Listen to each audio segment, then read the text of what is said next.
Olá, mulherada! Sejam muito bem-vindas a mais um episódio do Pop Vinho Podcast. Hoje eu recebo uma maravilhosa. Eu conheci ela num evento, que já nem me lembro. Ai, eu acho que foi lá na UX, não foi? Ai, já não me lembro. Mas eu vi um mulherão em cima do palco, falando sobre Mulher Maravilha, sobre o quanto as mulheres desejam ser uma Mulher Maravilha, até que chegam lá e dizem, socorro Deus, eu não quero mais. Deixa eu apresentar para vocês essa maravilhosa Edi. Vou deixar que tu te apresente pra mulherada. Tá bom. Então, eu sou a Edegmara, né? Esse é o nome que eu recebi por questões de marketing, né? Então ficou Ed para facilitar o acesso às pessoas, porque falar Edegmara, daí as pessoas perguntam: como? Ed. Pode chamar de Ed. Então eu sou Edegmara Giordani Camícia, filha do Carlos e da Bernadette. Nasci numa cidadezinha bem pequenininha, de 6.000 habitantes. Na época, minha mãe era faxineira e meu pai era servente de pedreiro, então eu tive uma infância bem desafiadora. Graças a Deus e a meu esforço, né? E a ter sido uma Mulher Maravilha ao longo do caminho, que nem sempre é ruim, mas tem que saber equilibrar, né? Eu me tornei psicóloga, sou mãe do Marco Antônio, da Júlia e do Luiz Henrique, sou mãe de 3 filhos adultos, o Luiz Henrique tem 19. Sou vovó da Florença, de 1 ano e 8 meses. Ontem, 1 ano e 8 meses. Uma coisa mais linda da minha vida, a coisa que eu mais amo ser. Hoje, se você me perguntar assim, o que você mais ama ser? Vó. Eu amo ser chamada de vovó. Vovó, ela fala, né? Então, eu sou vovó, sou psicóloga, sou especialista em casal e família. Recentemente, estou fazendo a minha 2ª formação em constelação familiar. Sou uma curiosa da espiritualidade. Então, assim, por experiências pessoais, né? Fiz uma pós em espiritualidade também para dizer assim, esse negócio não funciona, funciona sim, vou mostrar para vocês que funciona e que tem artigo científico, que tem gente máximo. Falando. Então fiz isso, estou concluindo a pós, falta uma disciplina, então mas tá pronta, né? Já praticamente terminei. O que mais? Adoro trabalhar com mulheres. Durante muitos anos, por conta de um feminino ferido, de uma família disfuncional, então, né, toda a história familiar, eu acreditava que eu deveria ser a defensora das mulheres. Meio feminista, assim, né? Levantava a bandeira, assim.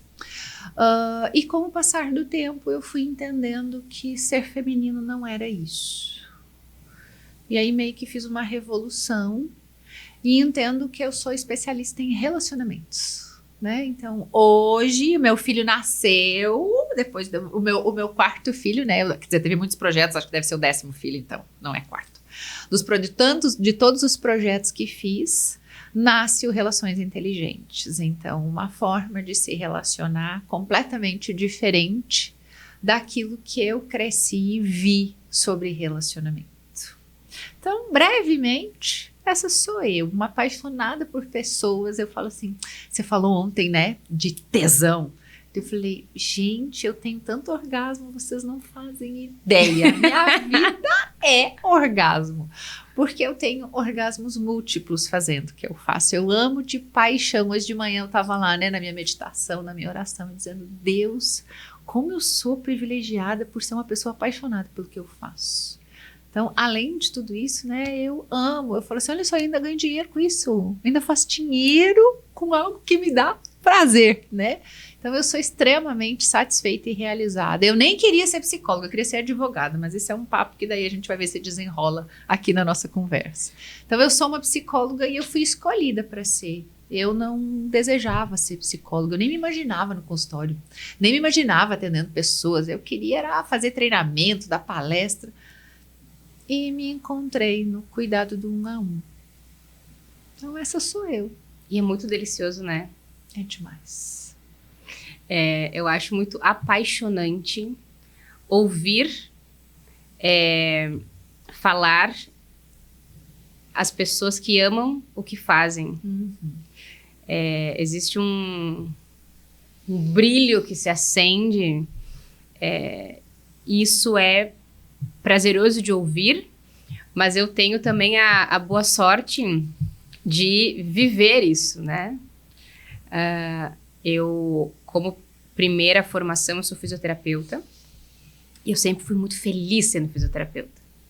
Também sempre tive muito tesão em trabalhar, eu sou especialista em neuro, então, em realmente trazer uma nova oportunidade dessa pessoa de caminhar, de ser independente, de trazer a sua liberdade de ir e vir de novo, né?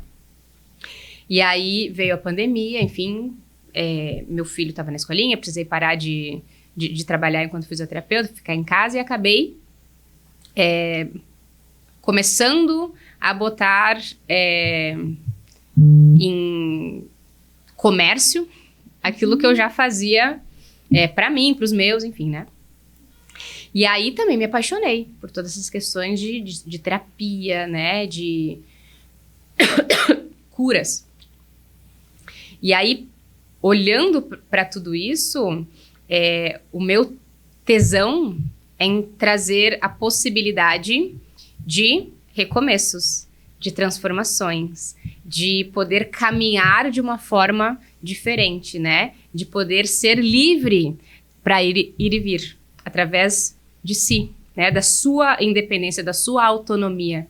Então, hoje eu já não atuo fisicamente ensinando pessoas a andar ou a terem novamente a sua autonomia. Mas emocionalmente, sim.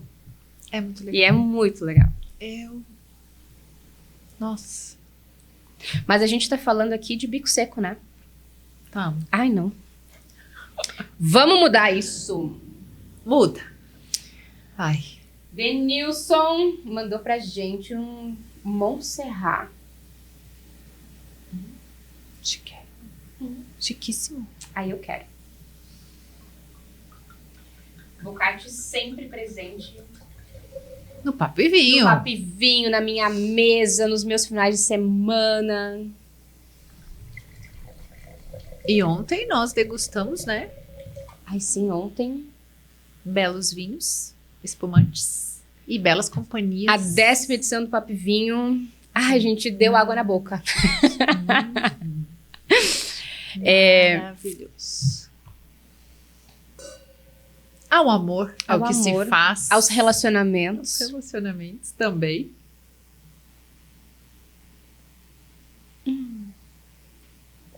Obrigada, Bocate. Muito bom. Se você que está aí nos ouvindo ficou com água na boca, passa lá no Bocate.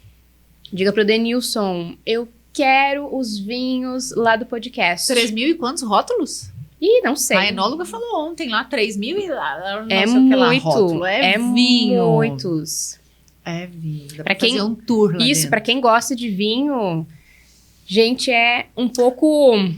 A gente fica um pouco tonta andando lá, porque é muita opção. Talvez um papo e vinho para conhecer mais de vinhos. Isso, se você não foi na 10ª edição, espera a 11ª e não perde, amada. Chama, assim, ó, quando eu lançar, diz assim, eu quero.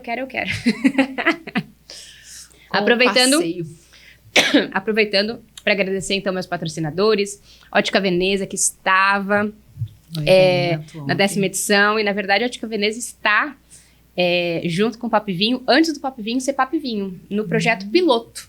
Uau. Então, a Ótica Veneza sempre é presente na minha vida, no meu charme, nos meus modelitos, combinando, né?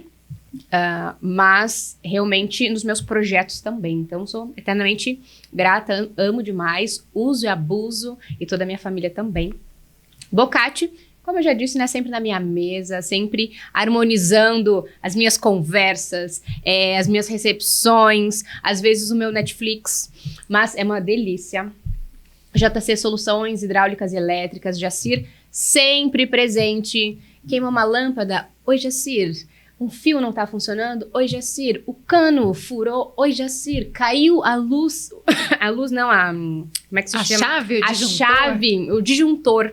Oi, Jacir, socorro. E ele vem, gente. É maravilhoso. Então, se você tá precisando aí de soluções hidráulicas ou elétricas na sua casa, chama Jacir. Clínica Bloom, a Adele sempre. É uma mulher linda. Ai, charmosa. Ela... Digo... eu não sei da tua conta bancária, amada, mas assim, ó, tu tem classe, tu tem glamour. E é uma profissional incrível, ela tem um olhar para a saúde da nossa pele, né? Para fazer as harmonizações necessárias para que a gente permita que o nosso brilho apareça ainda mais. Jelly não é uma profissional que tenha como perfil fazer grandes mudanças drásticas. Ela tem uma delicadeza em fazer ajustes necessários para enaltecer ainda mais aquilo que já é belo. Eu acho sensacional. E Essência em Foco. Amanda e o Richard trazendo um olhar de autovalorização para mulheres. Eles têm um projeto muito legal. Então, tu senta ali e aí vai conversando, vai falando sobre quem tu é, sobre o teu trabalho, sobre o teu serviço, em uma conversa muito solta, né? E juntamente disso eles vão fotografando. Então, sai um material lindo dessas mulheres falando sobre o que vendem, o que fazem, o que oferecem, né? As soluções que trazem para a vida de pessoas, ou enfim. E ao mesmo tempo vão sendo fotografados. Então são fotos espontâneas e sai uma essência que às vezes elas não têm essa percepção sobre elas mesmas. É incrível. Uau. É muito legal. Meus patrocinadores, amo vocês. A gente agora de bico molhado. A gente segue aqui. Falávamos sobre o quanto já fomos essa Mulher Maravilha, né? Mas vamos contar para essa mulherada, o que é ser uma Mulher Maravilha? Depende, né? Depende, porque se você se inspirar aí na personagem Mulher Maravilha, ela é imortal, linda, domina guerreira, muito guerreira, não perde uma batalha. O cabelo não desalinha. Não sua. Percebe que ela não sua. A make não borra. Não. E olha que ela andou no meio do fogo, da tempestade, não dragões. Não tem um cílios postiço que descola. Nada. E ela detesta os homens. Né? Uhum. Essa é a Mulher Maravilha personagem. Até ela ensaia algum relacionamento nos filmes, né? Mas e na vida real? Que mulher é essa? O que ela faz com ela? Porque a Mulher Maravilha do filme não pede ajuda. Ela dá conta sozinha. Tu falava sobre isso ontem também, né? Então, o quanto nós sentimos orgulho. Eu falo nós porque eu já fui essa mulher. Orgulho de dizer, eu dou conta sozinha. Eu não preciso de ninguém. Tipo assim, eu me basto. Que bom que tu se basta, mas o quanto isso é saudável. Porque as mulheres estão adoecidas. Né? Essa sobrecarga adoece. Então, eu escuto muito mulheres relatarem. Porque eu chego em casa e eu tô irritada, porque as crianças isso, porque meu marido aquilo. Tá, isso é reflexo da Mulher Maravilha, a mulher que dá conta de tudo. Então, assim, não é feio você dizer eu tô cansada. Não é feio você dizer eu não vou. Não é feio você mostrar a tua vulnerabilidade. Então, a Mulher Maravilha, ela não é vulnerável. Ela não tem problemas, ela chora pra dentro. E ela bota o salto alto com cólica. E ela se maquia com enxaqueca. E ela passa por cima da dor, do sofrimento, da angústia, da ansiedade, da frustração. Por quê? Porque ela precisa se manter linear. Esse universo não é nosso. Essa Mulher Maravilha masculinizada, então ela coloca um terninho. Ela não usa cor. Né? Ela tá pálida. E ela se misturou no meio dessa população e é todo mundo igual. E sim, nós somos iguais, mas nós temos características diferentes. E o que está acontecendo com a Mulher Maravilha na atualidade é que ela não está respeitando a sua natureza. Então, ok, a modernidade trouxe muita coisa boa para nós, mas em contrapartida trouxe muito dano também. Porque não tem como nós sermos lineares, sendo que a gente é cíclica, né? É cíclica e vive aí, sei lá, 2, 3, 4 oscilações. Sem contar as demandas, né? Porque a minha bisavó, a minha avó, elas trabalhavam em casa. Então, não é que elas não trabalhassem, elas tinham tanto compromisso quanto a gente, mas elas não iam para o mercado de trabalho bater ponto, elas não tinham meta para bater, elas não tinham ônibus para pegar, não eram, e elas não eram responsáveis por pagar a conta da casa. A sociedade mudou, então no pós-guerra, né, as mulheres precisaram ir para o mercado de trabalho e suprir essas vagas que foram perdidas porque seus maridos foram e não voltaram, seus filhos foram e não voltaram, e a economia tinha que girar. Então, essa mulher, além de ser mãe, dona de casa, ela precisou ser uma profissional. E essa demanda nos trouxe o quê? Mais uma função. Então, as mulheres acham tão lindo dizer, eu vou pro 3º turno, né? E eu, ai, se ela soubesse, ela não quereria o 3º turno. E aí ela pegou para ela a total e completa responsabilidade do tudo. Eu tenho que fazer tudo, eu tenho que cozinhar, eu tenho que lavar, eu tenho que passar, eu tenho que buscar as crianças, eu tenho que cuidar, eu tenho que levar a fazer vacina. Né? Ela não consegue respirar. E aí a criança tem que fazer o tema, tem que estar limpinha, unha cortada, lanche natural, a comida, o achachá. E aí eu tenho que dar conta da casa, do marido, do cachorro, as vacinas do cachorro, as fraldas do cachorro, eu tenho que fazer o mercado, e quando, sei lá, o marido chega, eu tenho que estar linda, maravilhosa, aqui, cheia de tesão, ou se já não tem esse marido, ou enfim, né, eu tenho que estar bonita, apresentável para o mercado. E tu sabe, Fábio, que tem um grande problema, né, e homens me perdoem, mas os homens não foram ensinados para se relacionar com essa mulher. Então, infelizmente, nós mulheres vamos ter que aprender a dar espaço para que esse homem faça parte dele. Porque ele foi ensinado lá na minha avó, na minha bisavó, a tua bisavó. O marido ia buscar a caça. Sim, ele era o caçador. O marido trazia o provento para dentro de casa. Então, os homens das nossas gerações, eles não estão acostumados, eles estão aprendendo a ser o pai presente, a ser o cara que lava a louça, a ser o cara que cozinha, a ser o cara que divide as tarefas, as responsabilidades. Porque o que acontece? A mulher diz assim, ó, ele não me ajuda, ele não tem que ajudar. Ele é responsável tanto quanto você por todas as atividades. Às vezes a mulher faz mais dinheiro do que o homem faz mais dinheiro do que a mulher, mas é 50-50 a responsabilidade. E a mulher, ela assume para ela, porque a casa é nossa, porque a comida é nossa, porque os filhos são nossos. Então, assim, o sentimento de posse dessas mães, né? Porque fui eu que fiz, então é tudo comigo. E ela não autoriza. Então, nós mulheres precisamos autorizar os homens a lavar a louça do jeito deles, a estender a roupa no varal do jeito deles, a guardar os calçados do jeito deles, a varrer o chão do jeito deles. Mas o que a gente quer? Que eles façam do nosso jeito. E aí, o que acontece? Essa Mulher Maravilha eu me sobrecarrego. Eu já fui ela.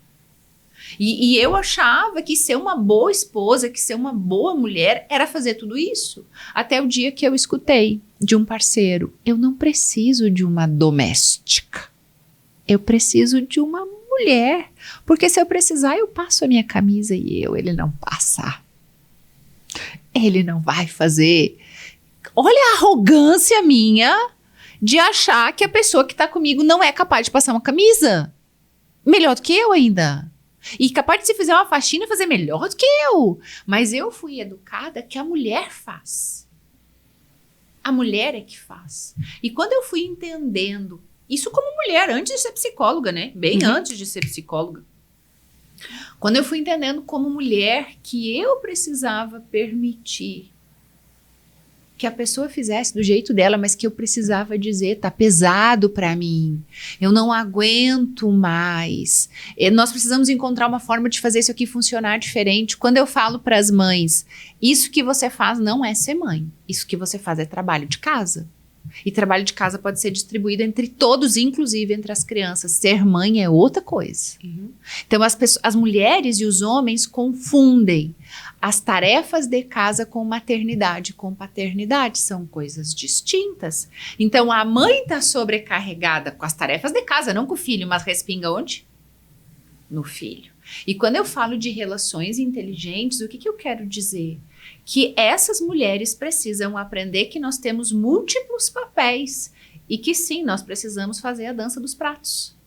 para poder gerenciar cada papel sem sobrecarga. Mas isso é impossível, Ed. Não, não é impossível. É possível. Só que a mulher vai ter que chegar em casa e escolher namorar com o marido, ao invés de lavar louça. Ela vai ter que chegar em casa e escolher ser mãe, que dá colo, que dá afeto, que dá o que o filho precisa. E a roupa vai ficar para amanhã. E a roupa vai ficar talvez para sábado. Ou talvez essa pessoa precise no priorizar, entender que ela precisa de ajuda, de um trabalho terceirizado. Ah, mas aí é muito cara a faxineira. Pois é, mas compra uma blusa menos, mas fica bem contigo. Né?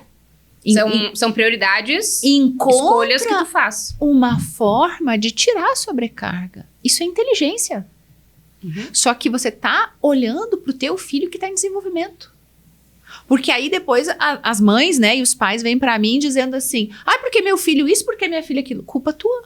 Agora aguenta. Você não priorizou o desenvolvimento. Porque ele me chama mãe. Sim, você está escutando o que ele precisa. Enquanto você não olhar para ele, não vê-lo de verdade, eu vejo você, meu filho, ele não vai parar de gritar. Você é capaz, eu estou te vendo, faça. Se der ruim, eu estou aqui. Exatamente. Mas o que a mãe está fazendo? Ela quer cuidar do filho, ela quer lavar a louça, ela quer limpar a geladeira, ela quer lavar a roupa e ela não pode ter um cisco no chão, no canto, não pode. Então, assim, ela é uma pessoa neurótica, estressada 100% do tempo. E aí ela não vive nada com maestria. Só que para mim viver com maestria, para você viver com maestria, a gente precisa fazer escolhas. E se você quer estudar e ser bem-sucedida, e se você quer fazer um projeto e desenvolver algo, tu tem que incluir a tua família nisso, não é uma caminhada solo. Você vai trilhar, então assim, para mim estudar, para mim fazer pós, para mim fazer formação, para mim ir para fora estudar, eu sempre tive que dizer para os meus filhos, a mamãe tá indo fazer isso por causa disso. E a mamãe vai chegar nesse lugar, e vocês vão ter orgulho da mamãe. Mas vai custar que eu vou ficar ausente nos finais de semana. Porque durante a semana eu trabalho, final de semana eu vou. Então, a gente inclui. Como é que a gente faz isso com o parceiro? Mas e aí entra a culpa. Mas aí eu estou abandonando meu filho, meu marido, a casa, para estudar, para me especializar, para trazer dinheiro. É que nem a pessoa sabe por que ela está fazendo isso. Então, antes vem esse propósito interno, né? Eu me proponho a... Não é propósito espiritual, isso aí é outra coisa. Então, a primeira coisa é o quanto custa, né? Em emoção, em dinheiro e em tempo. E eu consigo compartilhar o que eu estou me propondo com as pessoas da minha convivência? Isso é muito raro. As pessoas não compartilham os seus sonhos. Elas mal sabem compartilhar o lavar a louça. Como é que vai compartilhar sonho, projeto de vida? Eu tenho o meu projeto, tu tem o teu projeto. Né? E qual que é o nosso projeto? Os casais não sabem o que é a palavra nosso. Nós. Por que a gente vive tanto divórcio, tanta separação, tanto conflito? Porque a palavra nós, ela foi extinguida do vocabulário relações. Então, nós vamos... eu estou fazendo tal coisa para mim, mas a consequência vai ser nós ir para tal lugar. O que nós vamos fazer em conjunto para o nosso futuro, para os nossos filhos? O que eu mais escuto é o meu filho. Tu fez sozinha, Flor? O meu filho? Não, Maria, Espírito Santo. É o meu filho quando tá tudo bem, é o teu filho quando a gente tá xingando. A coitada da criança, nem a criança tem o nosso, né? A criança já vive essa ruptura, essa separação mesmo os pais estando junto. Porque assim, o teu filho fez bagunça. Agora é teu. Antes era meu. Então, vai para a escola e conversa como se fosse uma posse. Essa taça é minha. Não, peraí, você não fez essa taça sozinha, criatura. Então, tudo isso é essa fala da Mulher Maravilha. É meu. Nós vivemos o momento mais individualista da face da Terra. Porque então, assim, eu tenho o meu celular, a minha rede social, a minha vida, mas eu quero dividir ela com alguém. Mas essa pessoa, ela é invisível. Porque eu nem cito ela, né? Eu nem deixo ela chegar? Não deixo ela chegar. Porque a minha cama é o meu quarto, é o meu carro, a minha pia. Tu viu como tu deixou a minha pia? A minha cozinha. Gente, isso é estado de calamidade. É estado de calamidade. As pessoas precisam reaprender a se relacionar. Então, E ao mesmo tempo, né? Então... nessa fala nossa feminina, né? A minha casa, a minha pia, o meu tanque, ainda assim a gente quer, lá no fundo, que o marido se sinta responsável por aquilo que no verbo não é dele. É meu. Que às vezes ele contribuiu mais, né? Financeiramente para existir aquela coisa. Porque a gente ainda vive hoje menos, né? Então hoje as mulheres sim, tem muitas mulheres fazendo mais dinheiro com seus maridos que os seus homens. Mas a gente assim, ainda vive numa sociedade onde o homem recebe muito mais. Ele tá colocado no mercado de outra forma. Então eu quero que ele me ajude sem pedir ajuda. Eu quero que ele leia meu pensamento aqui. É óbvio, né? É óbvio que eu gostaria de ter isso. Como que ele não viu? Homens, por que vocês não são assim? E aí, eu escuto de cliente, né? Mas é óbvio, eu tenho que falar isso, tem. É importante para mim que, eu espero que, eu gostaria que. Você pode contribuir com isso? Você pode assumir tal coisa? Então, assim, eu recebo mulheres extremamente sobrecarregadas que não conseguem dizer: você pode assumir a responsabilidade de dar banho na nossa filha? Mas é a minha filha! E eu quero que ele dê banho. Como é que ele não deu banho na minha filha? Eu escuto isso. Mas aí uma vez que ele deu banho, essa mulher ficou dizendo: não, mas não é assim, porque ela pegou frio, porque não lavou o cabelo, porque a unha não ficou boa, porque não sei o quê, porque não secou. Não, e às vezes o pai... Pais, vocês são maravilhosos. Nós não seríamos nada sem vocês. Mas pro pai, a criança tá lá brincando, deixa a criança brincar. Poxa, ela tá bem, pra que eu vou tirar ela do brincar? E a esposa tá achando que ele não ajudou. Só que ele tá olhando pra algo que a mãe nunca olha, que é o bem-estar da criança. Esqueceu de dar banho e se entreteu. Porque o homem é assim, ele se esquece, né? O homem, quando ele entra na caixa do nada, ele entra na caixa do nada. E quando ele dizer pra você que é nada, é nada. E aí a gente fica lá emburrada. Mas aí, na visão do homem, né, ele enxerga: esse papel tá aqui. Tá me incomodando? Não. Não. Deixa ele ali. Deixa ele ali. Né? A gente tá olhando dizendo: olha ali, ó. Em cima da mesa. Ali era lugar. Filho da... Porque não cabe nada, porque não faz nada. Só que a gente também não fala. A gente fica assim, ó. E aí a sobrecarga só aumenta. Aí chega aqui e faz... A gente sabe bem como é isso, né? Não, porque... eu só tô encenando, nunca fiz isso, tá, gente? Isso aí, tudo que eu tô falando também eu nunca fiz, eu só li nos livros. Ouvi falar, assim... Não era nem em português o livro. Não, eu só li nos artigos e foi na faculdade, porque eu, assim, sou um exemplo disso. Eu continuo sendo chata e eu tenho que me policiar o tempo todo para não continuar sendo. Porque eu fui treinada na NASA por uma mãe bem assim. Meu pai não fazia nada direito. O marido da minha mãe, meu pai, não fazia nada direito. Porque a gente foi educada, então a gente não tá fazendo algo que surgiu do além, só porque a gente, então, vem do pós-guerra e foi inserida nessa revolução, né, mercadológica. Não, a gente cresceu nesse ambiente, a gente só reproduz. Tem uma situação que aconteceu na praia. Eu tenho a sorte, né, de ter tido meu avô e minha avó muito presentes na minha vida, assim, minha avó ainda é viva, mas, acho que eu tava no meu segundo namorado, eu acho, algo do gênero, assim, a gente tava na praia, enfim, e aí chegamos do mar, e foi cada um para um banheiro tomar banho e tal, e aí quando nos encontramos, assim, no corredor, eu perguntei pra ele: tu vai estender tua sunga? Ele me disse sim, eu disse: já pendura meu biquíni. Algo simplesão, né? Nada. E aí minha avó me disse: mas eu achei tão bonito. O quê, vó? Ela disse: eu vi o fulano ali estendendo o teu biquíni. Sim, porque eu sei do banho, ele tava indo estender a sunga dele, já aproveita o caminho, né? E ela disse: mas nunca que teu avô ia fazer isso. Eu disse: vó, porque tu não ensinou ele a isso, né? Pelo contrário. Então a minha avó, a vida inteira, meu avô ia tomar banho, ela levava pra ele a toalha, a cueca, a meia, a roupa. Ele só jogava no chão a roupa que ia trocar, enfim. Ela juntava, levava pro tanque, lavava, estendia, Então, como é que nós tratávamos esses homens? Como filho? Como filhos. Filho aí, criança, né? Esse homem, esse pai, o teu avô, os filhos dele viram a tua mãe tratando ele assim. O que este filho, na constituição da sua família, vai fazer? Esperar que a sua esposa faça o mesmo? Então ele chega do trabalho e senta no sofá. E ele fica esperando. E aí não se fala sobre. Daí tem uma mulher irritada e um homem lá. Mas ninguém fala sobre o assunto. Ninguém busca conhecimento. Ninguém busca ajuda.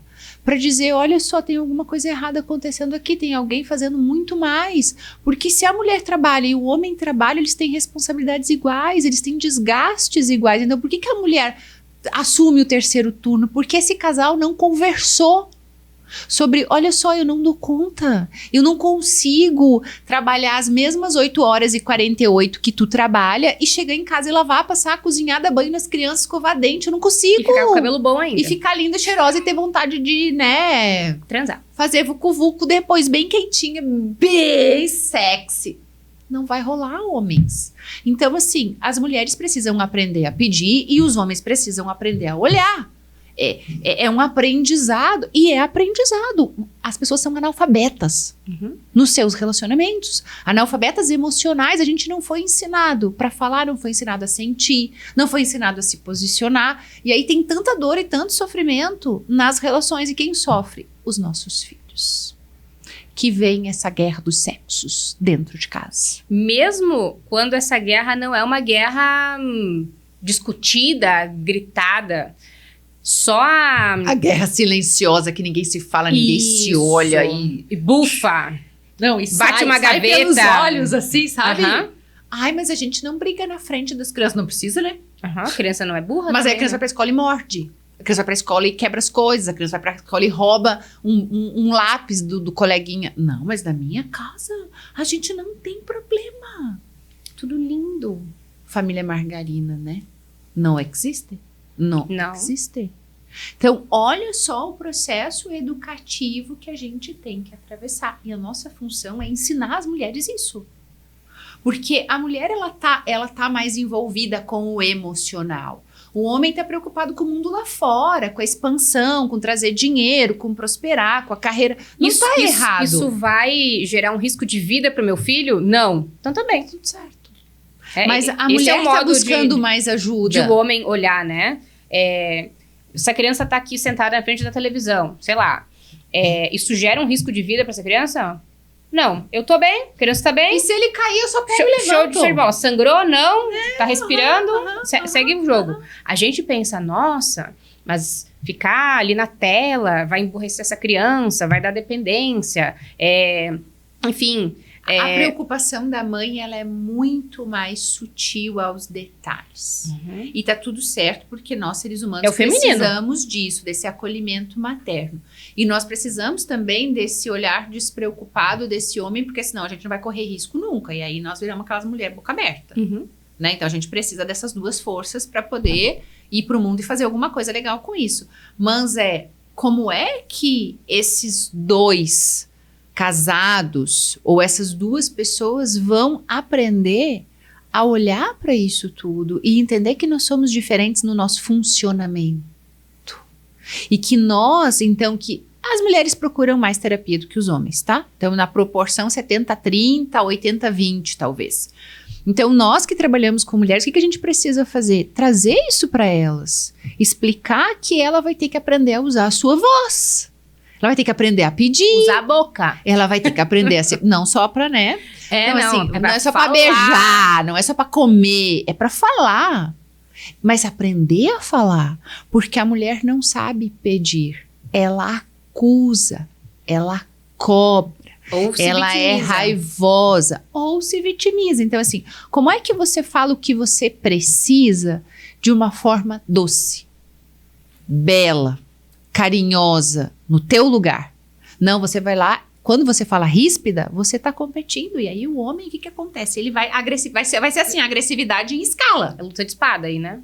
E não, a mulher, ela pede, olha, é importante pra mim, eu tô sobrecarregada, eu tô exausta, eu preciso que você assuma, eu preciso que você fique mais com os meninos, eu preciso de um tempo sozinha, sei lá o que tu precisa, Mas se tu não aprender a comunicar, a pedir, a solicitar, a gente vai continuar no século XXI, com a internet, com a capacidade de falar com o mundo todo, se comportando como primatas. Quer dizer, acho que os primatas se comportavam melhor que nós. Porque a gente tinha internet, para agora tem mais isso aqui para dar problema ainda, né? A gente tem mais isso aqui, que as pessoas ficam alienadas. Assim.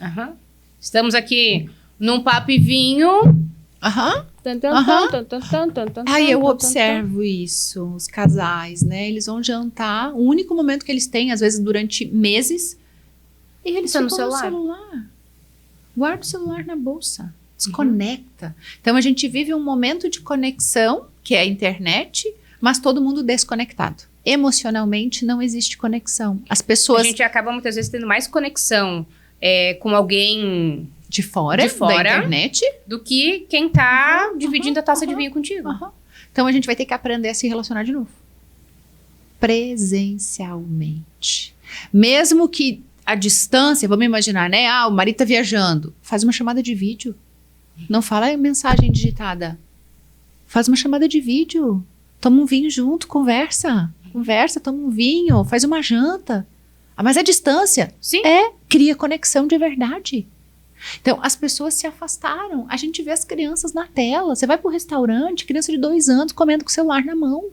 Só que ela não come com o celular na mão no restaurante. Porque se fosse só no restaurante, beleza, é um momento ali, a criança se comporta e tal. Não, é a vida dela. Eu preciso defender, né? Que assim, existem alguns momentos que a tecnologia, gente, assim, ajuda! Ela é maravilhosa. Eu não sei como os pais, os meus pais, os meus avós, enfim... faziam, acho que eles não tinham tanta vida social no caso, né? Mas tu vai para um restaurante, né, com uma criança, a criança tem um tempo de tolerância ali, ela comeu, tal, ela precisa de algo. Então, cara, esse momento eu acho incrível. Olha aqui, ó, assiste ali o teu desenho, joga, lindo. Mas qual é a medida? E é isso, né? A gente tá falando aqui de medida, de dosagem. Então, a questão é, eu coloco a criança na ver televisão em casa, porque ela não incomoda. E eu posso fazer todas as minhas coisas. Mas eu tô em casa, né? Eu sou uma mãe. Eu sou uma mãe que escolhi cuidar dos meus filhos. Como? Aí, quando ela sai na rua, a criança não sabe se comportar, né? Porque ela não aprendeu em casa, ela não tem liberdade em casa, ela não pode fazer em casa. Então, eu sempre falei assim, eu sou uma privilegiada porque eu eduquei filhos na época que não tinha celular. Não, eu já tenho celular na época do meu filho, ele tem 8 anos. Não, os meus não, né? 28, 25 e 19. Então, assim, lá em casa o videogame entrou quando o Duli tinha 15. Os meus filhos não cresceram com videogame. Então, foram coisas que eu fui aprendendo ao longo dos anos. Mas o que acontece? Eles se relacionam até hoje, os irmãos. Eles marcam janta, eles ficam juntos. A gente não sabe como vai ser nas próximas gerações. Porque as pessoas estão acostumadas a se relacionar com isso aqui, ó.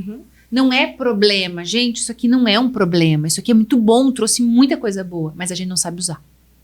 Então, qualquer coisa... A gente não se relaciona com inteligência, né? Qualquer coisa. Com o celular. Compulsiva, qualquer coisa que a gente use de forma compulsiva, tá com problema. Então, como é que você dosa isso entre o relacionamento no contato físico e o relacionamento... que é o tempo que tu precisa se relacionar com teu marido, que a criança vai usar o celular. Ou que você vai sair com as amigas e vai jantar, vai tomar um café e ele vai assistir um desenhinho.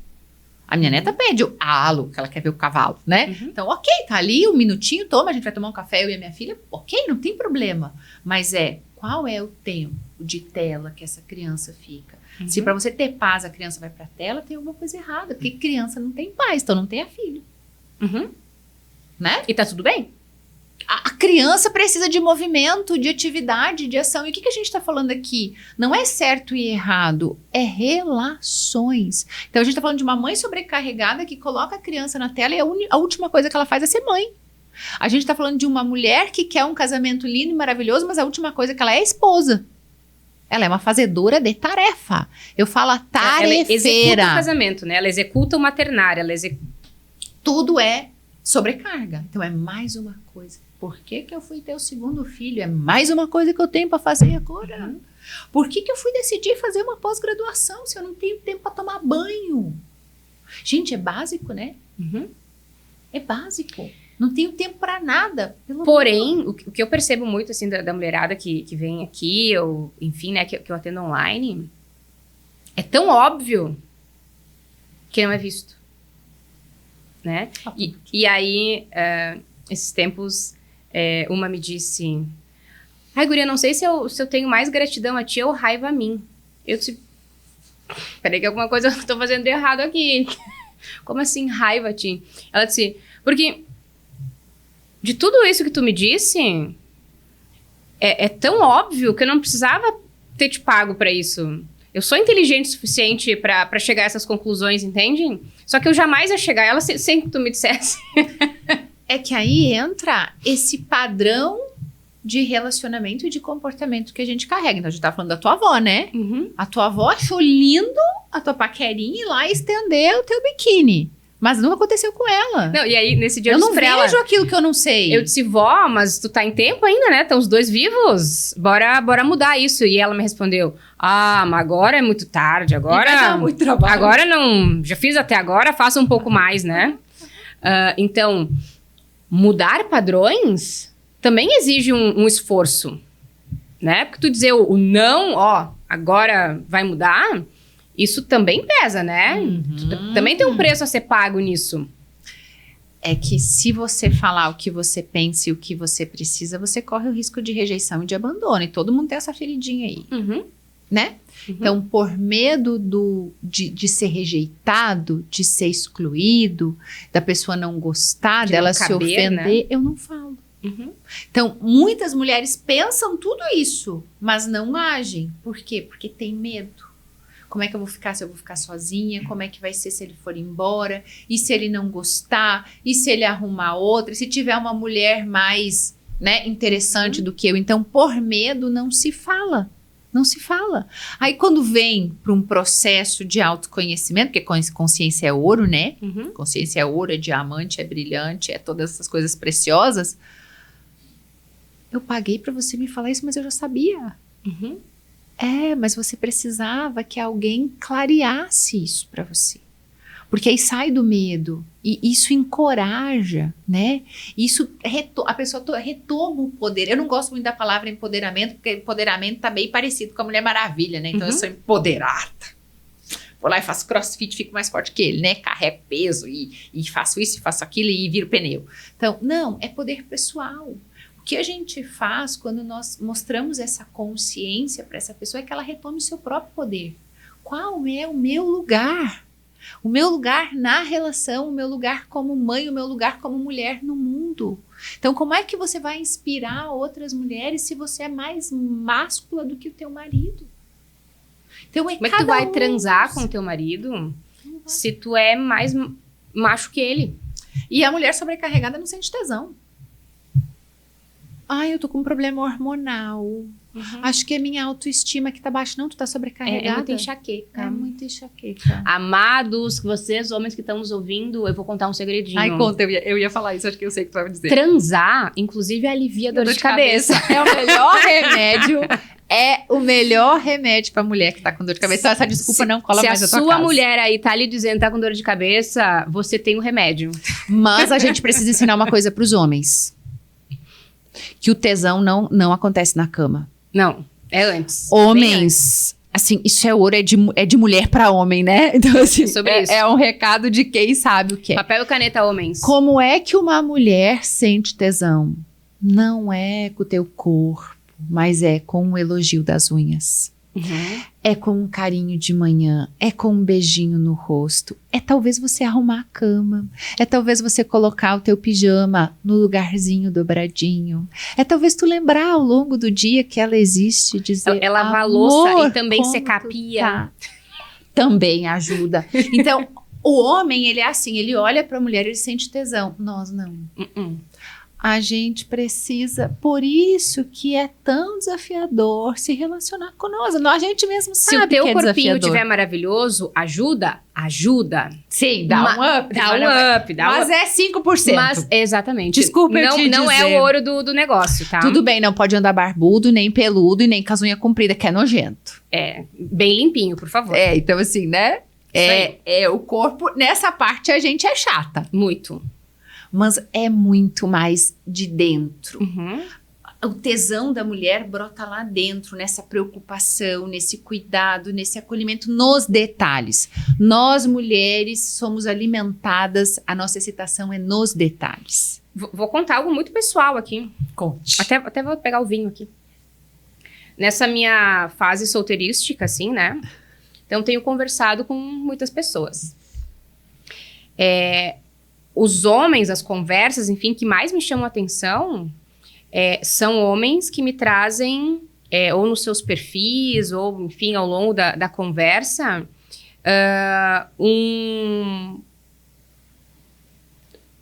uma construção de paternidade. Já tem filhos, né? E olha só, esse final de semana tô com meu filho, sei lá, fiz não sei o que pro meu filho, pra minha filha, bababá. Então, essa importância, trazer essa... emoção de paternar, né? Essa responsabilidade, mas não como um peso, e sim como algo do seu agrado, da sua felicidade. Do seu papel, da sua função. Ser pai, né? Então, nesse momento, isso, atualmente, é o que mais me dá tesão ou possibilidade de chegar a um encontro com alguém. Mas esse também é um momento teu, né? Uhum. Então, assim, tu também tá nesse momento de maternar, o filho tem 8 anos, então você vai buscar características semelhantes. Uhum. Mas se a pessoa não compreende também o teu momento, isso vai afastar. Não que eu sensibilidade. Exato. Não que eu busco um substituto de pai pro meu filho. Em absoluto. Não. São coisas diferentes. Ele tem o pai dele, isso nunca mudará, né? Agora, pensando em um futuro relacionamento, obrigatoriamente este homem que ocupará o lugar ao meu lado, ele vai ter que ter um instinto paterno. Ele vai ter que ocupar essa lacuna de também acolher o meu filho. E nesse momento, isso é uma exigência. Né? Pode ser que, sei lá, eu não vou me relacionar com ninguém, e aí, sei lá, vou me relacionar com alguém e o Antônio já tem 18 anos. Sim, mas aí mudar. Aí mudou. É outra proposta. Mas nesse período de vida, né, enquanto meu filho tem 8 anos, é uma criança e precisa ainda muito da tua presença. Da minha presença, né? Obrigatoriamente, quem for se relacionar comigo tem que estar nessa vibração. É obrigatório. Independente, uma amiga minha me disse, mas tu tá botando muita coisa ali. Muito critério. Tu nem sabe se esse namoro iria pra frente ou não. Eu disse, amada, eu não tô na vida pra perder tempo. Então, eu não busco me relacionar nesse momento com ninguém. Não tô buscando alguém. Mas, se for para eu me relacionar com alguém, cara, esse alguém vai ser incrível. E eu não vou me relacionar com ninguém que seja mais ou menos. Porque eu descobri que eu sou muito incrível sozinha. E tá muito legal isso. É esse amor próprio, né? Esse autocuidado, é esse acolhimento que faz com que você não aceite nada menos do que aquilo que você se oferta. Exato. É o que eu falo pras mulheres. Eu sou incrível comigo e pra mim. Alguém pra estar do meu lado... tem que ser tão ou mais. É sobre isso. Você não tá valendo. Eu tô na minha paz. Eu tô aqui... felizona, eu tomo meu vinho, eu viajo, eu interajo. Tenho tua carreira. Tenho minha carreira, tenho meu filho, tenho o terreiro. Então, a minha vida, ela tá maravilhosa. Ela tá frutífera. Pra alguém caber na minha vida, ou é pra somar, ou não serve. Porque, só pra diminuir, porque nem diminua sozinha. Porque nem pra empatar não me serve, entende? Não tá valendo. Então, eu vejo muitas mulheres ainda hoje se relacionando pra tapar buraco. Mas aí a gente tá falando dessa mulher maravilha, dessa mulher sobrecarregada. Então, essa mulher que tá tão sobrecarregada, ela não tem momentos de autocuidado. Ela não tem momentos prazerosos, ela não tem momentos de satisfação e leveza. E ela idealiza e acredita que em um relacionamento ela vai receber isso, mas nem ela consegue. Então eu falo isso, repito, vou falar aqui de novo, vou gravar 1000 vezes ainda se for necessário. Você só vai receber do outro se você souber o que você precisa, se você se ofertar. Então se você não consegue comprar um vinho para você e degustar ele sozinho, você não vai conseguir degustar com outra pessoa. Porque você vai encontrar outra pessoa tão ferida quanto você. Então o que você deseja, você tem que ser. O que você quer do teu lado, você já tem que viver. Isso é atração, né?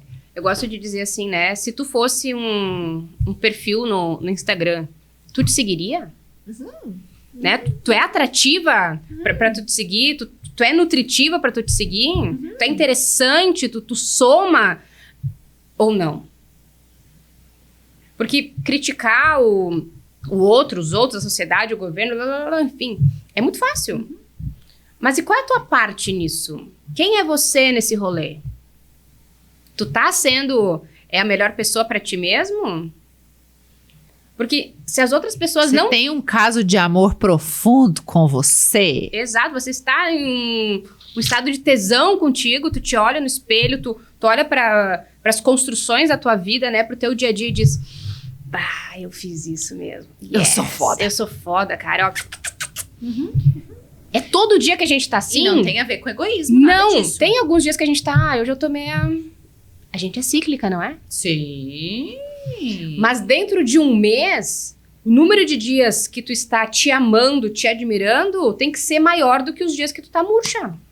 E eu vou falar isso aqui, não é egoísmo. Não. Você gostar de você a ponto de ter um caso de amor, um relacionamento sério, não é egoísmo. Eu vou dizer que é obrigação. Você tem que ter isso, inclusive, casada.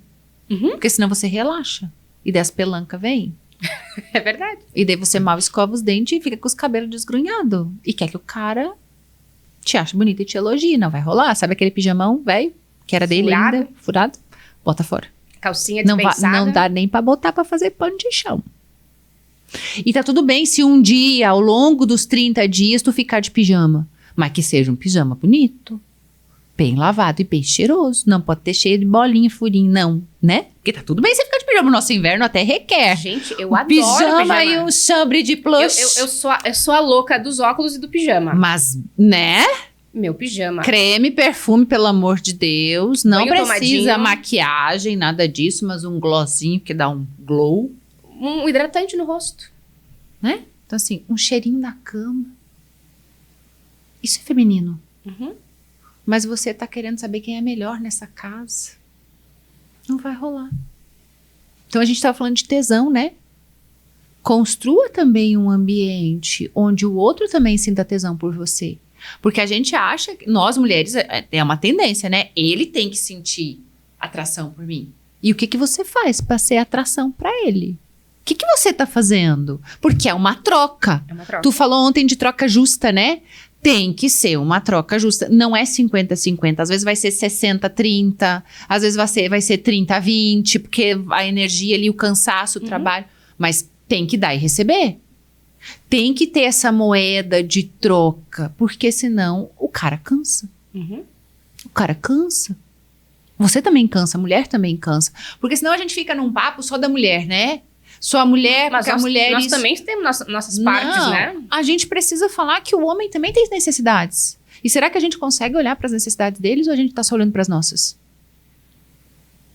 Só que o que eu percebo, né? Que essa comunicação dentro do relacionamento não acontece. Analfabetos. Então, eu ensino, tá? As pessoas a serem alfabetizadas nos relacionamentos. Então, pra isso que eu vim. O que eu percebi, por exemplo, no meu relacionamento, né? Eu sempre comuniquei. Eu sempre tive essa verdade, essa troca, essa troca não, essa entrega, né? Assim eu gosto, assim eu não gosto, assim eu quero, assim eu não quero, se fosse assim seria melhor, lá. E aí, pra mim, isso havia uma comunicação maravilhosa, havia uma troca. E a nossa última conversa enquanto casal foi incrível, mas ali eu descobri que ele deixou de me trazer muitas dores dele. Ele deixou de me trazer muitas questões que incomodavam profundamente ele e que eu não fazia ideia. Que pra mim, tava ok. Então, o quanto disfuncional se tornou a nossa relação, porque ele entendeu que aquilo não era importante comunicar. Aquilo ia se resolver, aquilo ia dar-se jeito. E eu também não li que algo não estava bom, né? Que algo precisava ser mudado, enfim. O que esse silêncio tá falando que eu não tô escutando, né? Isso! O silêncio fala. A pessoa que não fala, fala. Uhum. A pessoa que não fala, fala. Então, o que eu fui observando, né? Ficava muito mais tempo no banheiro do que o normal. Muito mais concentrado no celular do que o normal. Foi se afastando. Tempos de... Sei lá, eu subia, ele ficava vendo TV. Ou eu começava a ver um filme, aí ele subia, né? Então, eu fui identificando mudanças. E aí, quando, de fato, né, se verbalizou, tá, e aí o que tá acontecendo? Já estava muito tarde. Aí já existia outra pessoa na relação, enfim, né? Mas o poder de comunicar, né? A liberdade em comunicar. O quanto isso é o básico de qualquer relacionamento, seja ele amoroso, seja ele profissional, seja ele para todas o que as for. relações. Mas as pessoas têm medo de comunicar. E aí, uma das falas dele, que eu acho importantíssima, foi: eu te vi uma larva por muito tempo. E trouxe recursos, trouxe oportunidades para tu ir te alimentando, para tu ir crescendo, enfim. Ele disse: a primeira vez que eu te vi borboleta, eu quis te parar. Por medo. Então, é uma fala muito profunda. É uma conversa final, madura, mas de uma grandeza absurda, né? Então, sim, acabamos, não havia mais o que ser salvo, né, nessa relação, mas o quanto essa fala final trouxe um redondo para uma relação que teve muito sucesso. Foram aí quase 13 anos de casamento, enfim, né? Mas como é importante a maturidade de entender isso tudo, né? Foi um fim, doeu. Mas estes erros não se repetirão em outras relações. Aprendemos. E como é importante a gente olhar para os nossos erros com esse olhar de, errei ali, ó. Beleza, vamos de novo. Esse eu não erro mais. Cada um a sua responsabilidade. Exato. Cara, numa relação, não existe um culpado, né? É dois. E nem ele terminou comigo, eu terminei com ele. Nós decidimos por, né? Exato, é dois. Pode não ser 50-50, mas é dois, né? Ambos sempre têm alguma falha, ambos sempre têm acertos e é do jogo. Mas eu acredito, Fábio, que num rompimento é 50-50. No dar e receber é que não é igual. Mas um rompimento é 50-50. 50% minha parte, 50% tua parte. Tu fica com a tua, eu fico com a minha. Pronto. E aí é possível novos relacionamentos se estabelecerem de forma funcional. Exato. Com esse cuidado, com esse padrão sofrido, com esse padrão doloroso. Por quê? Porque a gente se casa com a nossa parte ferida. Né? Então, assim, eu ferido, o outro ferido, o que vai dar? Eu falo, que bom seria se todos os namorados, quando eles decidem noivar, eles buscassem ajuda. Já para olhar, seria evitado tanta coisa, inclusive o desperdício de um casamento. É um desperdício fazer uma festa, um casamento, toda uma fantasia de algo que não vai se concretizar, porque tem muita dor. Então, eu lembro da história dos meus pais, né? Muita violência, muita dor, muito sofrimento. O que acontece? Eles se acabaram e destruíram seus filhos junto. Eu falo, eu devo ter desenvolvido uma resiliência que eu devo ter vindo de não sei quantas vidas e taraná, porque tudo que eu vi dentro da casa dos meus pais era para eu ser nada. Eu até tenho um vídeo que foi postado agora ontem, eu acho que foi que as gurias postaram no meu Instagram, né? O que eu fiz com tudo isso que eu vivi na casa dos meus pais? E por que eu faço isso que eu faço, né? Porque eu quero alertar as pessoas do que elas podem causar, os casais podem causar nos seus filhos.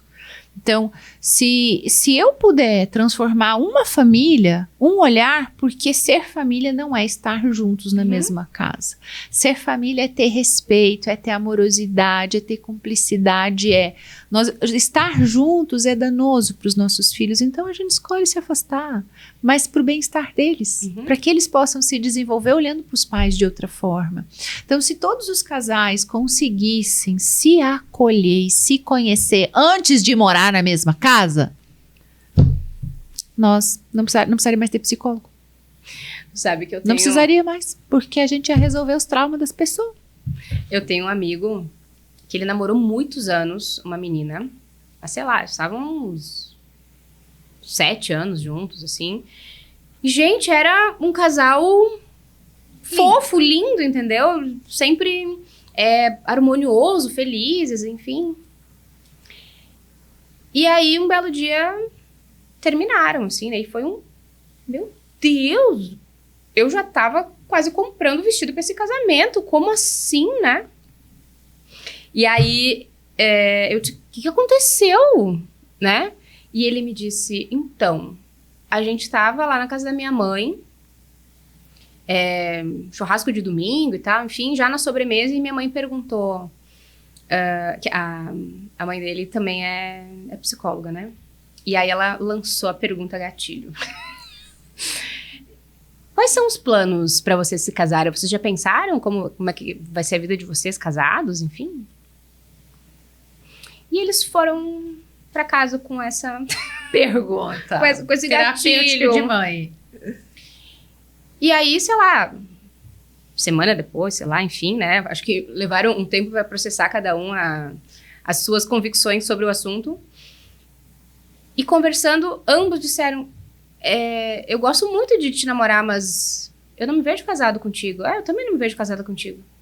Então o que a gente tá fazendo aqui, perdendo tempo? Aham. E aí terminaram. Ou seja, quantos relacionamentos a gente tem... Querido Bert Hellinger disse, você namora há muito tempo é porque você não tem certeza do que você quer. Que nunca se fizeram essa pergunta, né? Uhum. Mas é porque eu tô esperando algo melhor que venha. Então eu vou ficando aqui, para não ficar sozinha, eu vou ficando, quem sabe uma hora aparece algo melhor. Porque quando a pessoa decide o que ela quer, ela arca com as consequências, assume o risco, né? Porque relacionamento é risco, não tem garantia. Nenhuma. Mas senão ela fica postergando. Um namoro de 14 anos, eu não sei o que eu quero. Um namoro de 7 anos, eu não sei o que eu quero. Tá em cima do muro. Então eu tô esperando algo melhor, porque eu não vou assumir esse relacionamento, esse compromisso nunca.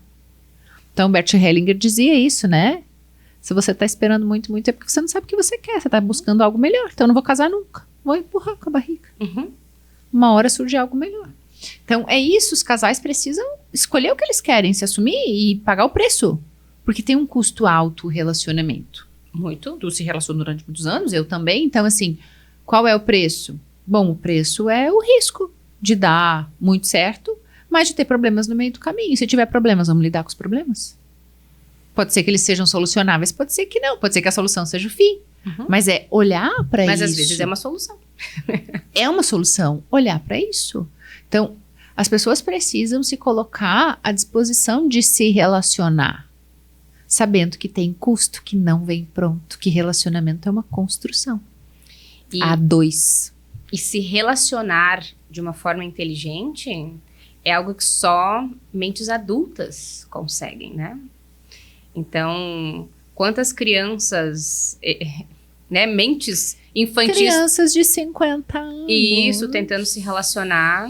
Se servir o chapéu pra alguém, né? E não dá certo, e não dá certo, e não dá certo. E às vezes é uma questão de maturidade mesmo, né?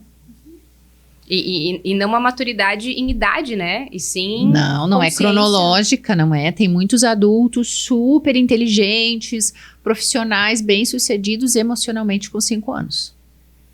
Esperando que a mamãe venha, esperando que o papai venha. Então, assim, essas relações, elas se tornam muito tóxicas, porque são relações de muita cobrança, de muita carência, de muita ausência, de muita insegurança. Então, muitos casais se relacionam como se fossem filhos, esperando que o seu parceiro dê conta de cuidar como o pai e a mãe não cuidaram. Então, isso é a imaturidade. Uhum. E aqueles casais que se chamam de pai e mãe. Né? Acho que esse podia ser um outro podcast. É complicado, né?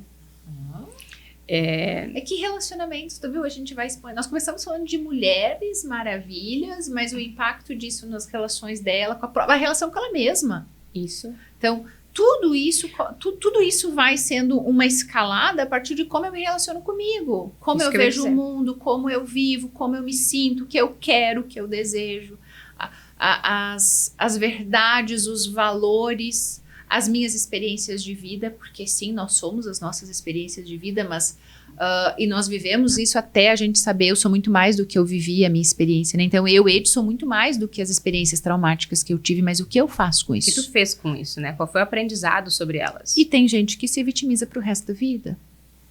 E tem um ganho ser vítima. Tem. Ai, como ela é coitadinha, pobrezinha. Uhum. Né? Inclusive para ser uma relação de dependência e codependência. Sim. Inclusive para não ganhar dinheiro. Para não ter sucesso. Uhum.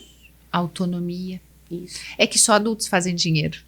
E adulto é assunto de gente grande. Dinheiro não é assunto de criança, né? Criança ganha brinquedo, ganha roupa. Adulto trabalha e faz. Uhum. Porque essa blusa eu não ganhei, eu fiz. Eu não fui lá na malharia, mas eu fui lá na loja, paguei com dinheiro que eu fiz com a minha hora de trabalho e materializei a blusa. Uhum. Esse vinho, né? Ok, aqui é patrocínio, eu acho que é isso, né? Sim. Mas esse patrocínio te custa o teu tempo aqui. Sim. Custa a produção do podcast, custa tudo. Então, assim, dinheiro e relacionamento é coisa de gente grande. Exato. Bem grande. E há um preço alto para se pagar sobre isso. Uhum. E não é um custo que possa ser pago em dinheiro. É muito mais. É muito mais caro, né? Quando a gente fala em tempo de vida, em se olhar, em se conhecer, isso não há o que pague. Não. Sim, mas eu tenho que contratar Ed para me conhecer, lá. Sim. Mas se conhecer, se entender, se acolher, se aceitar, não há preço. Não. Olha, eu falei ontem sobre isso, que eu paguei 60 mil reais para aprender a abraçar. Uau! Abraço caro esse? Ai, porque todos os treinamentos que a gente faz, quem é terapeuta, psicólogo e gosta de se desenvolver, os treinamentos são muito caros. A nossa área, a minha área em específico, ela é muito cara. É medicina, depois é psicologia.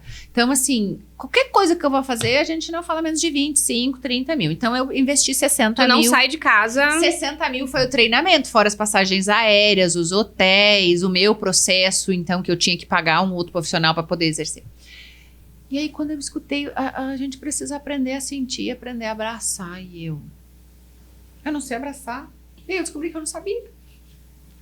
Eu descobri que eu era uma mãe de 3 filhos que não sabia abraçar. E que eu não tinha ensinado meus filhos a abraçar. Eu paguei para aprender e hoje eu ensino as pessoas a importância do abraço. Mas eu precisei pagar 60 mil. Olha só. Será que você está disposto a pagar mesmo, tirar da tua conta bancária, 60 mil reais para ser um pai e uma mãe melhor? Porque eu achava que eu ia lá para ser uma profissional melhor, né?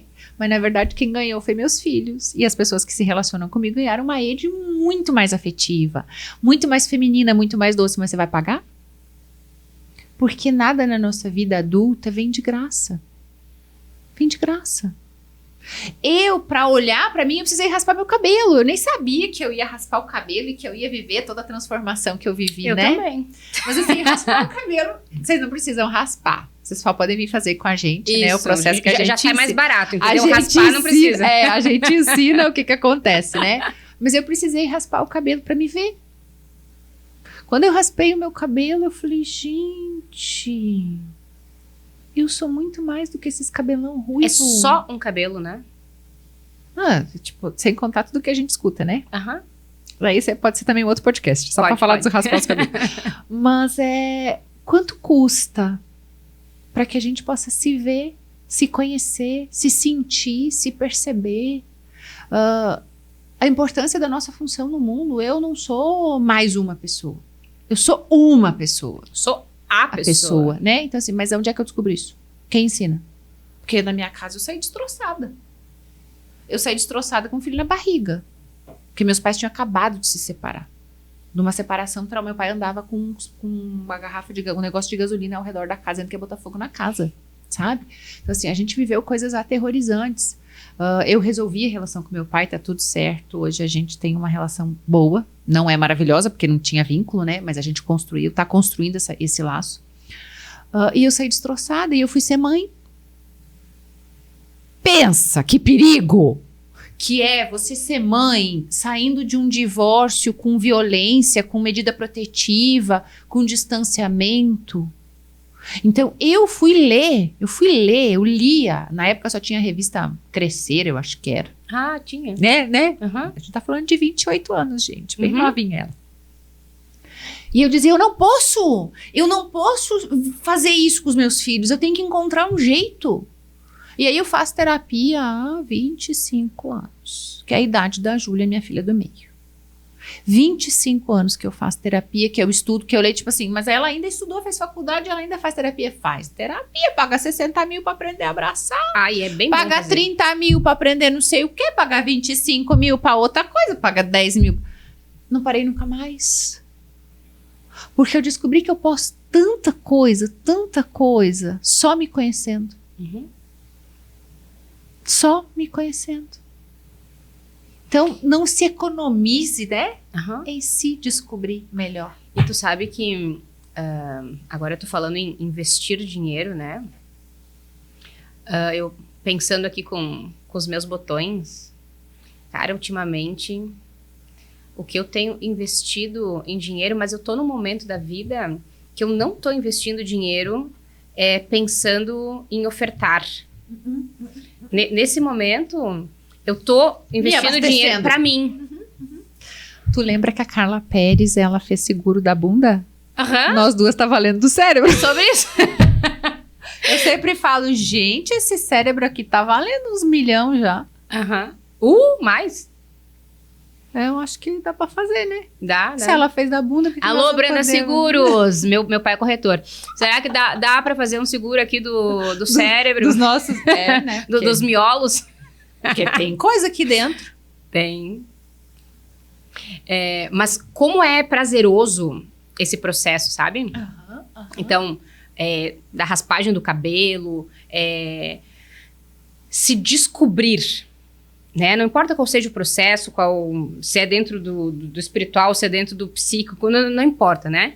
É se descobrir, é encontrar a capacidade de se olhar e realmente se enxergar. É sensacional. E é lindo. É lindo. Tu sabe que o canto, pra mim, eu até comentei agora no último Papo e Vinho, lindo. O canto, para mim, trouxe uma comunicação livre, né? O quanto eu era capaz de comunicar e tinha liberdade em comunicar. E aí, todas as apresentações, enfim, que eu canto, eu acho... eu não sei te explicar exatamente. Mas eu olho para aquela mulher cantando e não importa se a performance tá melhor, se chegou completamente na nota, ou enfim. Eu olho para aquela mulher cantando com uma admiração absurdo, é uma conversa meio de louco. Porque eu olho pra ela como se ela não fosse exatamente eu, entendeu? Os loucos se entendem, tá? Só. Com uma admiração de o quanto tu teve a coragem de subir nesse palco, né? Isso é muito mais filosófico, né? Tipo, o palco da vida. Não é esse microfone. E isso cantar. O quanto é admirável ver a tua superação, a tua melhora, né? O quanto tu tens cada vez mais controle em brincar com a sua voz. E a coragem. Olha o poder disso. A coragem de ir contra os teus medos, o medo da exposição. Então, assim, isso fortalece, isso dá eu chamo de musculatura emocional, né? Porque você vai dizendo, cara, a pessoa fala, eu vi 120 quilos, eu só cantei no microfone, né? E isso te deu um poder gigantesco. Sabe que ano passado, no final do ano, foi a primeira vez que Antônio, meu filho, subiu ao palco para se apresentar para uma plateia tocando bateria. E aí ele tava super nervoso, né? E aí, ao mesmo tempo, eu ia fazer o backing. E aí eu tinha o compromisso de subir ao palco com meu filho, ver a sua primeira apresentação, não chorar, não desafinar. Nossa, canta coisa, canta esse papel num papel só. Canta esse papel num papel só. E ao mesmo tempo, trazer pra ele uma tranquilidade pro momento, né? E aí tem umas fotos, até uma hora quero catar e fazer essa construção, assim, que foi lindo. Uma outra mulher fotografou, assim, meio aleatório. Mas então a gente do ladinho, assim, antes de entrar no fundo do palco, assim, né? Então eu me abaixei na altura dele e eu disse pra ele, filho, tá preparado?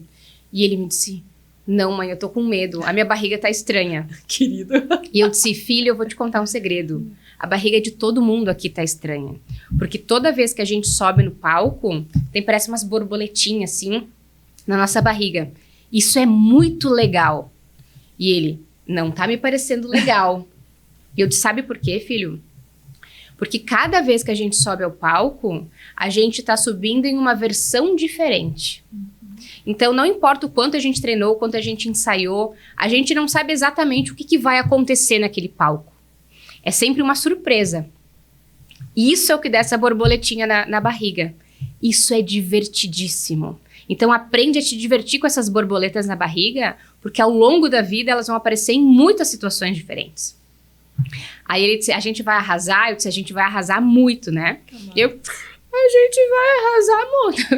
Vamos arrasar, meu filho, vamos arrasar, né? E aí, enfim, ele entrou, e aí pra minha surpresa, quando ele entrou no palco, ele entrou aqui, ó, lindão, tipo... Agora eu sei o que é isso que eu tô sentindo. E cumprimentou a plateia, sentou lá na sua bateria, eu passei por trás, enfim, fui lá, cantei, tal. Aí, tocamos, ele tocou, eu cantei, tal, enfim. Ele agradeceu a plateia, eu aqui, ó. Não choro. Tá lindão, filho.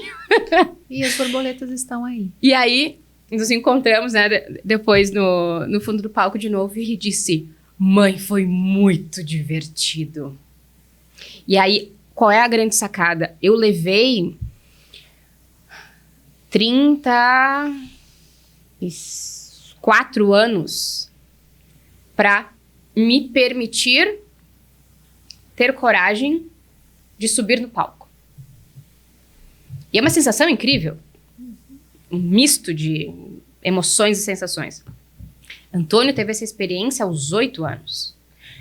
Se ele vai seguir, se ele vai se apresentar, pouco importa.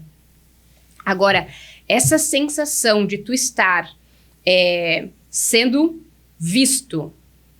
Aí ele me dizia, mãe, e tinha um monte de gente com celular, estavam gravando, será? Eu disse, acho que sim, filho, né? Tá bom. Então, ter essa sensação de estar sendo visto, analisado por muitos olhares e dar conta, né? Entregar o seu melhor, o melhor que tu tem naquele momento. Talvez não era lá, nossa, meu Deus, mas é o melhor que tu tinha naquele momento. Isso é incrível. Tu te permitir essa coragem de dizer... É o que temos pra hoje, galera. Beijo, obrigada. é lindo. Então, como os meus processos, né, as minhas curas, enfim, toda a minha busca, as minhas experiências de vida, trouxeram muito precocemente um grande ensinamento pro Antônio. Tudo que tu fizer para você vai reverberar nele. Porque quando uma peça no sistema se move, todas as peças se movimentam também. E é mágico isso. Eu me divirto muito com esses detalhes, com essas pequenas mas você tem que estar acordado, construções da vida. Isso. Então, assim, essa consciência é isso. Você tá, né, com os teus olhos abertos para enxergar a vida acontecendo. Você tá com os olhos abertos para enxergar que você tá repetindo dores do teu sistema. Porque a gente reproduz, é inconsciente. Eu não sei o que eu estou fazendo. Mas quando você começa esse processo de se olhar, você vai perceber, nossa, eu estou fazendo com meu filho o que a minha mãe fazia comigo. Eu estou fazendo com meu filho o que meu pai fazia comigo. Tá, mas isso me causou tanta dor. Então, é uma pergunta que eu faço para os clientes. Como foi ser filho dos teus pais? E como é ser teu filho? E aí as pessoas acordam, né? Porque elas começam a perceber que, na verdade, tá tão doloroso para o filho como foi para ele. Então, as pessoas deveriam se oportunizar. A gente vai no dentista com frequência, nós vamos nas mulheres na ginecologista, né? E a gente vai na nutricionista e a gente quer se alimentar melhor, o ser humano quer se alimentar melhor, mas ele não se alimenta de alma. Ele é vazio de alma, ele se alimenta de qualquer coisa. Então, a gente tem muita informação, muita coisa tóxica, muita coisa ruim aqui dentro desse aparelho. E você pode escolher não se alimentar disso. Mas precisa acordar. Precisa acordar. Ai, que delícia. É muito bom falar, né? Sobre as curas, as emoções, sobre relações. Sobre a vida. Eu sou muito feliz em estar viva, eu adoro viver. Mas precisa estar acordado para viver, senão a gente vive, mas não vive. E quanta mortos-vivos a gente tem hoje em dia, né? Anestesiados. Eu tenho uma cliente que ela diz, tu adora falar essa palavra, né? Eu pensei, né? Mas é que a maioria das pessoas estão anestesiadas, né? Então, vamos acordar? Eu vejo muitas mulheres em processos de morte em vida. E aí elas chegam pra mim normalmente, o cabelo que não cresce, tá caindo o cabelo, doenças, né? Câncer, temos muito, né? E como é simples, é só se olhar. É só buscar bons profissionais que te ajudem nesse processo de se conhecer, de se olhar, de se amar, de se acolher. Eu amei a nossa conversa. O nosso podcast deu 2. Parte 1, parte 2. Ai, é maravilhoso. É que quando você ama o que você faz, é isso aí, ó. Eu lembro que eu fiz uma mentoria uma vez, eu fui mentorada e a pessoa perguntou, o que tu faria de graça que você abriria um vinho e ficaria? Eu falei, fazer isso que eu faço. Conversa. Tanto que eu falo para as pessoas, vocês têm certeza que vão me dar 40 minutos só para me falar? Não vai dar. Eu sou a pessoa para falar 1h30, 2. Não, então a gente vai ter que replanejar o teu convite. Eu falei, não quero saber, então replaneja. Tudo bem, cada um com seus BO. Porque 45 minutos eu nem começo a falar, porque é raso, isso é assunto profundo. Isso que a gente falou é profundo. E nós temos que nos permitir nos mergulharmos em nós mesmos. Eu falo, todo mundo quer penetrar o negocinho, né? Mas será que você quer penetrar a alma do outro? Penetrar a alma do outro. Aí eu vou falar pra vocês, as mulheres têm orgasmo múltiplo. E os homens também, né? Mas tem que penetrar a alma. Se for só para ficar na superfície... E a gente tem, hoje em dia, a maior parte dos relacionamentos muito rasos, né? Vamos deixar esse assunto. Se você quer que a gente aprofunde a penetração da alma... Comenta aqui embaixo. Edi, aonde o pessoal te encontra? Instagram, @edgiordani_camícia, Relações Inteligentes. Meu WhatsApp, não sei se depois tu vai colocar ali. Podemos botar na descrição, né? E no Facebook, Edegmara Giordani, Ed Giordani. Nem eu sei mais como é que tá, porque a pessoa tem 500 mil contas. Eu já não sei, porque tem conta reserva, né? Uhum. Então eu nunca sei qual que é o oficial do Facebook. Não sei, a que tiver mais seguidor é a oficial. Mas como Edegmara Giordani, você não vai achar muitos por aí. E no YouTube também tem, Ed Giordani. Perfeito. Como Ed Giordani, só tem eu. Porque, né, não é fácil esse nome. Então, única, literalmente. EDDY Giordani. Vai clicar, vai aparecer a primeira lá. Só tem eu. Agradecendo novamente aqui meus patrocinadores, Ótica Veneza, Bocati, JC Soluções Hidráulicas e Elétricas, Clínica Bloom, Essência em Foco. Vocês são, incríveis. Bocati, um brinde a você, né? Papo com vinho, papo e vinho. Isso aí. Sempre, né? A gente não brinda sem tomar, né? Isso que dá um azar. Deus o livre. Nem pensar. Então, melhor a gente 7 anos é muito tempo. Não. A vida aqui acontece rápido. Se você ainda não tá me seguindo, @FabielleMB, @PapoEVinhoRS. Toda semana sai os recortes aqui desse nosso bate-papo, dessa nossa conversa. Mas no YouTube tem o episódio completo. Então, Papo e Vinho Podcast. Curte, comenta, compartilha, se inscreve. Manda muito pra mulherada. E 20 horas, toda quinta-feira, tem episódio novo. A gente te espera. E a gente segue aqui, gente. Beijo pra vocês. Se você quiser beber, passa no Bocati. Bom vinho.